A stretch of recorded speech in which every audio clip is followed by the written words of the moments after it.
تو عبداللہ بن مبارک فرماتے ہیں فرض حج کر لیا، نفل کرنے جا رہا تھا، 300 دینار پاس تھے، میں پہنچ گیا کوفے تک، وہاں سے جا کر کے کچھ سامان خریدنا تھا، احرام خریدنا تھا، ضرورت کی چیزیں، دوست بھی ساتھ تھے، کہتے ہیں یار میرے جلدی تھک گئے، خریداری کر کے وہ چلے گئے، میں شام تک رکا، بڑا تھک گیا تو سوچا اتنی لمبی چوڑی خریداری کی ہے تو جھیل تھی پاس، میں نے کہا وہاں جا کے ذرا ٹھنڈی ہوا لیتا ہوں، کہتے ہیں میں اس طرف گیا، رات کا اندھیرا تھا، مری ہوئی بھینس پڑی تھی، یہ کچھ 700-800 سال پہلے کی بات عرض کر رہا ہوں، کہتے ہیں مری ہوئی بھینس پڑی تھی، ایک عورت کالے برقعے میں نقاب پوش آئی اور اس بی بی نے مری ہوئی بھینس کا خنجر سے گوشت کاٹا، تھیلے میں ڈالا اور دوڑی، کہتے ہیں میرے ذہن کے اندر خیال آیا کہ بی بی کوئی ہوٹل چلاتی ہے اور مردہ جانور کا گوشت لوگوں کو کھلاتی ہے، ویسے تو جاسوسی منع ہے، اس نیت سے کہ مسلمانوں کو بچاؤں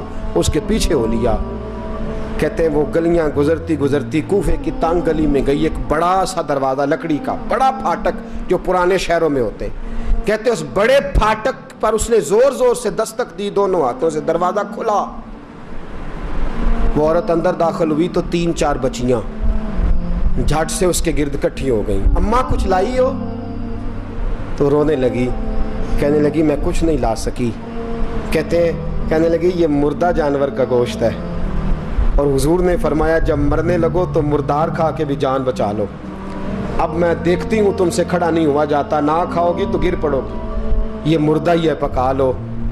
کہتے ہیں اگلے لفظ اس عورت نے کہے تو میں باہر کھڑا چیخنے لگا، وہ کہنے لگی ہم سید زادیاں ہیں، صدقہ زکوٰۃ کھا نہیں سکتی، اور سب روگاں دا روگ محمد، جس دا نام غریبی، کنڈ ولا کے لنگ جاندے سب دوست یار قریبی، سید ہیں، صدقہ زکوٰۃ یہ مردار کھا کے گزارا کرو۔ کہتے ہیں پھر اس عورت نے 4 بیٹیوں کو سینے سے لگایا، کہنے لگی تمہارا باپ زندہ ہوتا تو یہ دن نہ، سید بھی اور یتیم بھی اور مسکین بھی۔ پھر وہ روئیں، حضرت عبداللہ بن مبارک کہتے ہیں زور زور سے دروازے پہ دستک دی، بی بی باہر آئی، کون ہے؟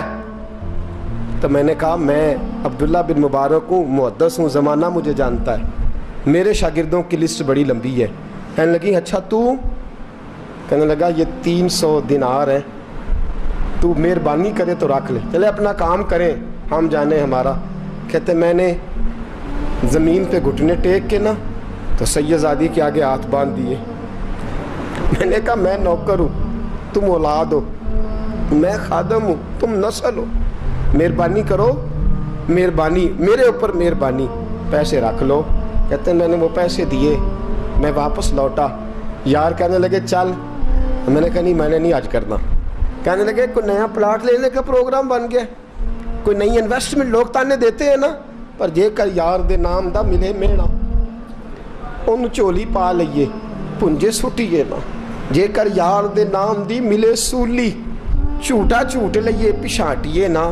کہتا ہے میں نے کہا یار جیسے تمہاری مرضی سمجھ لو، یہ میرا راز ہے، میں بتاتا نہیں۔ فرماتے ہیں لوگ حج کرنے چلے گئے، میں وطن آ گیا، 6 ماہ کے بعد قافلے لوٹے، جاگ کے سننا ذرا بات، میرے نبی نے فرمایا تو میرے امتی کی پریشانی دور کر، اللہ کامل حج کا ثواب دے گا۔ فرمایا میرے حبیب علیہ السلام کی امتی حضرت عبداللہ بن مبارک فرماتے میں آیا حج کر کے، حاجی آئے تو میں بڑی حسرت کے ساتھ، میں گھر میں روتا تھا، سوچتا تھا آج وہ مینا میں ہوں گے، آج وہ مزدلفہ عرفات میں ہوں گے، آج وہ لوگ جمرات کی رمی کر رہے ہوں گے، میں تڑپ کے سوچتا تھا آج در رسول کی حاضری دے رہے ہوں گے۔ کہتے میں روتا تھا، جب حاجی لوٹے 6 ماہ کے بعد تو حاضری دینے گیا، ملنے گیا، پہلا دروازہ کھولا حاجی صاحب نے، میں نے کہا مبارک ہو، کہتے ہیں میں نے مبارک دی ذرا سنیے گا، کہتے ہیں وہ حاجی مجھے ڈانٹنے لگے، کہنے لگے چھوڑ یار، اتنا بڑا آدمی ہو کے تو غلط بات کرتا ہے۔ میں نے کہا کیا ہوا؟ کہنے لگے تو نے ہمیں کہا کہ جانا نہیں، اور پھر ہم مینا میں آوازیں دیتے رہے، تو بات ہی نہیں سنتا تھا، ہم آوازیں دیتے رہے، ان اللہ علی کل شیء قدیر، آوازیں دیتے تھے، سنتا نہیں تھا۔ کہتے میں حیران ہوں، میں یار میں تو گیا نہیں، کہنے لگے ہم 11 حاجی جھوٹ بولتے ہیں تو وہ اکیلا سچ بولتا ہے، सब ने देखा है। कहते मैं पलट आया, चौथे दिन फिर एक हाजी को मिलने गया, मुबारक दी। कहने लगा छोड़ किस बात की मुबारक, मैदान अरफात में तो तूने बात भी नहीं सुनी और यहाँ मुबारकें। कहते हैं अरफात में, और मैं तो। कहने लगे चुप कर, गलत बात भी करता इतना बड़ा मुहद्दिस हो के। कहते हैं जब आखिरी काफिले आए, आखिरी दिन तो 8-10 काफिले इकट्ठे आए, शाम तक 7 काफिलों से मिला। हर एक मुझे कहने लगा बंदे के पास घोड़ा नया आ जाए, सवारी बड़ी आ जाए तो यारों से तो मिलना चाहिए ना, तू आवाज ही नहीं सुनता था।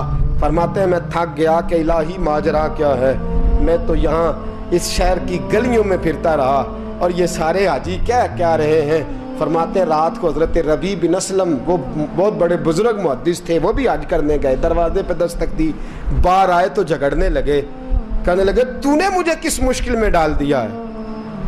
मैंने कहा हुजूर क्या हुआ, किस मुश्किल में। मैं तो मिल। कहने लगे छोड़ यार, आलिम था तो मैं तेरी इज्जत करता था, तूने ये क्या किया। मैंने कहा क्या हुआ। कहने लगे याद नहीं जब तू रोजा रसूल के सामने मिला था, जब नबी पाक के मुवाजे के सामने तो पैसों वाली थैली मुझे पकड़ा गया, पकड़ अपने पैसे। मैं तो संभालते संभालते थक गया हूँ। कहते हैं यूं सीने से पैसे लगाए, घर आया, इशा पड़ी तो सो गया। मैंने कहा या अल्लाह उकदा खोल दे। रात गहरी हुई, मेरे घर की दीवारें चमकने लगी, नूर फैलने लगा, खुशबू ही खुशबू पूरे शहर को मुअत्तर करने लगी।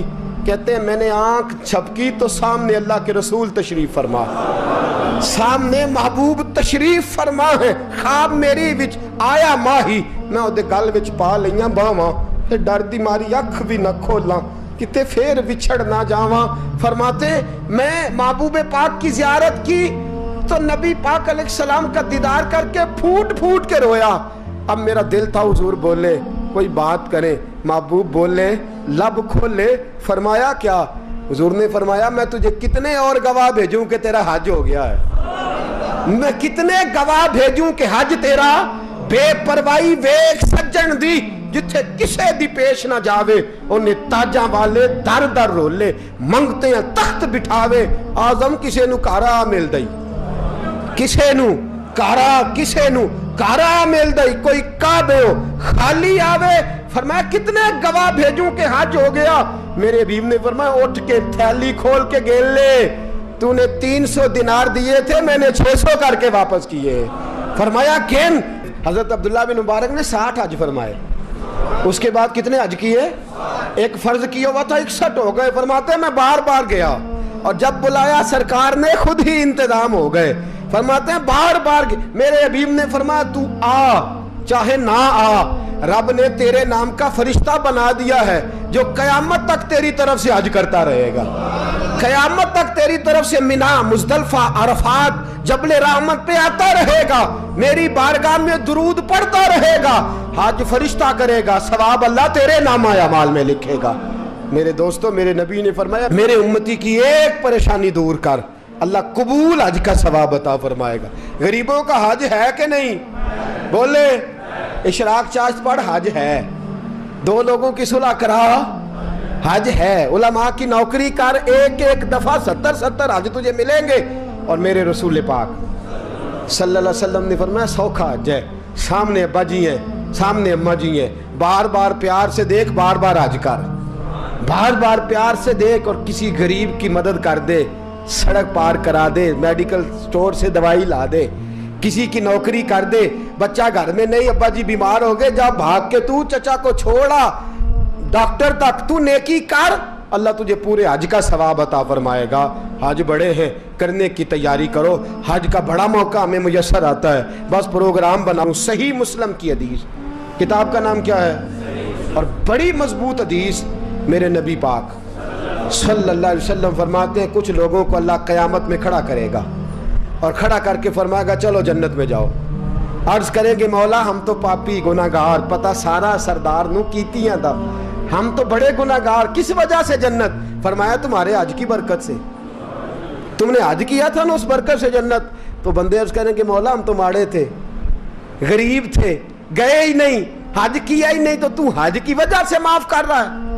तो रब करीम फरमाएगा जब हाजी जाते थे दिल तड़पता था ना, जब हाजी जाते थे आंखें बरसती थी, जब हाजियों के काफिले निकलते थे उस वक्त तुम्हारे दिल में ख्वाहिश पैदा होती थी, फरमाया तुम तड़पा करते थे, मैंने तड़प पर ही तुम्हें हज का सवाब दिया, और खाली सवाब नहीं दिया, उस हज की बरकत से आज जन्नत भी अता फरमा रहा हूँ। मेरे दोस्त प्रोग्राम बना, तड़प पैदा कर, नीयत पैदा कर, ये ना कहा कर कि हज तो सिर्फ अमीरों का है, गरीब कैसे करे, हज बड़े हैं, करने की तैयारी कर, तू प्रोग्राम बना, मेरा रब तुझे गांव गांव पे, नगर नगर पे, गली गली हज का सवाब देगा। हमेशा मिदहते खैरुल अनाम में गुजर